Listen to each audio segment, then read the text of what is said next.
This is the weather forecast video for Saturday, March 3rd, 2012. Let's take a look at the satellite image from last evening, and it's plain as day across the eastern half of the country. A big storm system, a calm ahead over the Great Lakes, producing some snow there, while severe weather raked across the Ohio and Tennessee valleys down into the deep south. Numerous tornadoes and numerous fatalities, unfortunately, across that area. Here was the storm reports from yesterday, showing numerous tornado, wind, and hail reports, over 700 at that point, and unfortunately fatalities as of this video of nearing 30. Here's the watch warning map at just before midnight. Still had a tornado watch over the Carolinas, Georgia, Alabama, down to southeastern Mississippi until 5 a.m.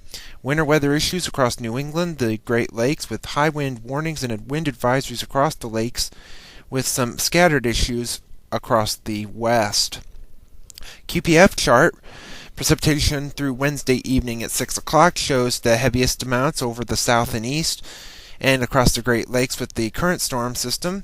The precip over our areas with a system Sunday and again on Wednesday. So let's take a look at it. This is the 0Z GFS Model Run at 6 p.m. this evening. You see a big trough over the center part of the country with the energy moving into Quebec, and that's taking the stormy weather with it. Still could be some severe weather across the coastal Carolinas into southern Georgia and the Florida Panhandle, but will be quite cold with 30s even into Sunday, with a system coming through that could produce a few snow showers. Anything about a dusting would probably be about it, maybe a few tenths of an inch, but nothing more than that.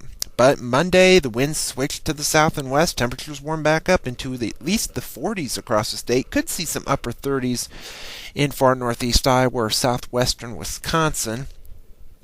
But on Tuesday, it'll really be warm. Highs in the 50s and 60s across the state. Winds will be quite breezy, maybe 10 to 25 miles per hour, with a new storm developing off to our west. That blows through here Wednesday with some showers and thunderstorms. It's too early to determine any chance of any severe weather, but it's looking doubtful, at least at this point.